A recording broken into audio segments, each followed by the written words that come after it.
Good morning, everyone. This is Mark Leibovit of the Leibovit VR newsletters, and this is a Leibovit VR tutorial here on Esignal for Monday morning, February 9th. Well, Leibovit VR newsletters host a series of products, and we'll quickly review those here for you. We have our VR Silver, which is our daily commentary, our VR Platinum, which posts all our recommendations. Of course, we have our Leibovit Gold letter focusing on the precious metals. Our annual forecast model, the VR Forecaster, comes out every year. In fact, it's just being published this coming week with all the major markets with our cyclical forecast. The new Vice letter is being launched shortly. And we have, of course, our book, the Trader's Book of Volume. Here on eSignal, we have the, of course, Leibovit Volume Reversal. There are three versions of it. We have the directional, sequential, and two-day.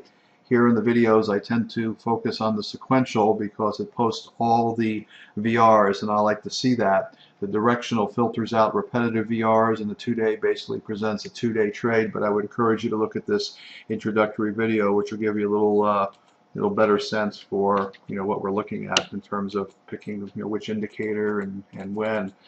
Meanwhile, let's get to the meat of the presentation here. We've got Cbrl, Cbrl. This is a focus for our presentation this morning. Leibovit Negative VR was formed about 4 weeks ago, and we had a declining 533 stochastic. As you know, that's sort of the confirming quote-unquote momentum indicator that I use.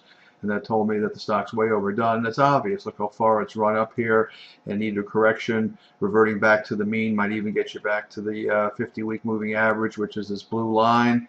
If we look at the daily chart, fine-tuning it here a little bit, there was a gap here back in November around 122. You might want to use this gap here. It's around 120, 150. So that gap, I think, needs to be filled. And we had a series of negative VRs here in the last couple weeks, confirming what you saw on the weekly chart. So the break that we saw on Friday, reconfirms the negatives prior.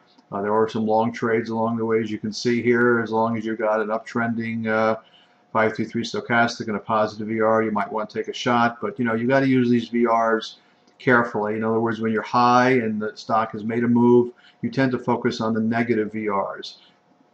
When it's low, down here, starting a move, and you get a positive VR coming off of a bottom or starting to break out, you pay more attention to them. So I'm less interested in positive VRs when the stock's already made a big move, though, as you can see in this instance here, when this occurred. Let's see here, looking at the date, it was December 18th, positive VR came in, and there was a rising stochastic, so there was a trade here for several days, and certainly that was doable, but you're taking a bit more risk after a stock has made a move.